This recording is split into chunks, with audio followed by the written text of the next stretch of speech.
this is ridiculous. Why? I read this question. We have lost our minds. So Kevin Durant's played 26,000 minutes. If I said to you, hey, listen, he's going to get really hurt, it's great for the team.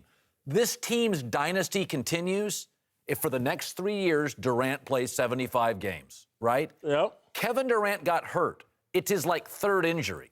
The older guys get in this league, injuries get worse. You can bump knees as a rookie, you're back the next half. You bump it when you're Steve Nash in your last year, you're on the IR for a month. True. Kevin Durant getting hurt is never good news ever for a team. I don't even care if for a week they play well without him. All right, how about this, Kristine? Is it good news for Steph Curry? Let's throw the team It is. out. And here's the thing. I actually do think it's a blessing in disguise, but hear me out because there's a flip side to it. Steph has found his groove again. He's shooting 43%. He was 39% before the 8-game win streak, right? He needed to get his shot back, get out of that funk, and we're seeing that happen. And by the way, Kevin Durant, he's not hiding. He's on the bench. He's supporting his teammates the entire way. And one of the reasons that we love the Warriors is because they're unselfish. They're willing to pass the ball. They're third in the league with assists per game. So now you add Kevin Durant back to the mix, now that Steph, everybody else has kind of found their groove, and they're going to start all elevating together. It was a blessing for Macau and Matt Barnes. That's pretty much it.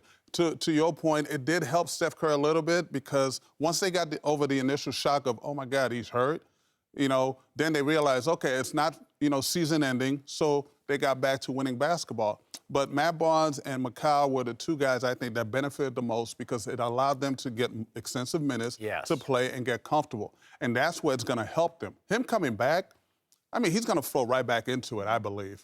If you look at the stats, to your point, Olden, they have been really good. Now, when Durant gets hurt, you think offense could struggle. But the Warriors can score. They have the two best shooters in the league in Clay and Steph. But if you look at their defensive stats when Kevin Durant left, they're pretty remarkable.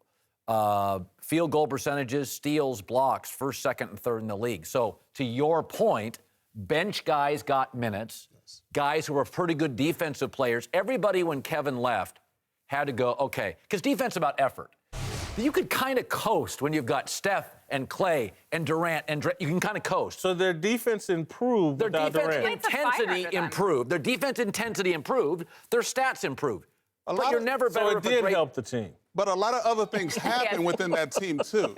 There's a lot of things that happen within the Warriors. All of a sudden, internal stuff started coming out. And I think that was because of the injury. They were freaking out.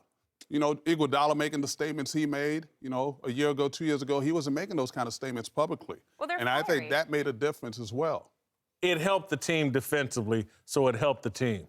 That's the weakest win of an argument we've ever had.